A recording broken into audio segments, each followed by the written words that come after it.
Hello बच्चों, तो आओ प्रश्न को देखते हैं। समीकरण को जहाँ पे थीटा 0 डिग्री तथा 90 डिग्री के मध्य स्थित है, इसके लिए बच्चों हमें हल करने हैं दिए गए समीकरण को। तो साइन स्क्वायर थीटा -1/2 गुनी साइन थीटा बराबर 0 है। तो इस प्रश्न की मुख्य अवधारणा की बात करें तो बच्चों देखो यहाँ पर साइन 30 डिग्री का मान 1/2 के बराबर होता है। साथ ही बच्चों यहाँ पर हम देखें साइन 0 डिग्री का मान, तो ये 0 के बराबर होता है। तो इस मुख्य अवधारणा की सहायता से बच्चों हम दिए गए प्रश्न को हल करेंगे। तो प्रश्न में हमें समीकरण क्या दे रखे हैं, तो यहाँ पर देखो साइन स्क्वायर थीटा -1/2 गुनी साइन थीटा बराबर 0। बच्चों देखो इन दोनों पदों से हम साइन थीटा उभयनिष्ठ लेंगे, तो पहला पद से हमें प्राप्त हो जाएगा साइन थीटा माइनस दूसरे पद से 1/2 बराबर 0।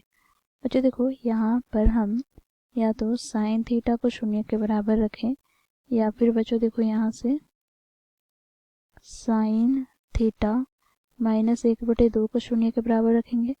तो यहाँ से बच्चों देखो साइन थीटा बराबर 0, तो बच्चों देखो साइन 0 डिग्री का मान होता है 0, तो यहाँ पे साइन 0 डिग्री लिखा। तो यहाँ से बच्चों हमें थीटा का मान क्या प्राप्त हो जाएगा, तो ये हमें प्राप्त हो जाएगा बच्चों देखो 0। ठीक है। अब बच्चों देखो हमें प्रश्न में क्या कहा गया है, तो थीटा का मान 0 डिग्री से छोटा या बराबर परंतु 90 डिग्री से छोटा और बराबर होना चाहिए। तो यहाँ से बच्चों देखो थीटा का मान हमें 0 डिग्री प्राप्त हुआ है, अर्थात यहाँ से हम कह सकते हैं कि थीटा का जो मान है 0 डिग्री वह दिए गए समीकरण के हल होंगे। अब बच्चों यहाँ पर दूसरे मान की ओर चले, तो यहाँ से बच्चों देखो साइन थीटा बराबर क्या हो जाएगा, तो प्लस का 1/2। अब बच्चों देखो मुख्य अवधारणा में हम लोगों ने देखा कि साइन 30 डिग्री का मान 1/2 होता है, तो यहाँ से हम लिखेंगे साइन 30 डिग्री।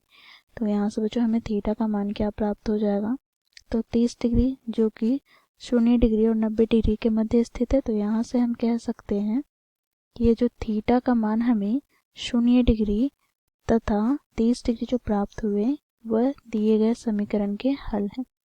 तो इस प्रकार बच्चों हम लोगों ने दिए गए प्रश्न को मुख्य अवधारणा की सहायता से हल किया। आशा करती हूँ आप लोगों को यह प्रश्न समझ में आया होगा। धन्यवाद।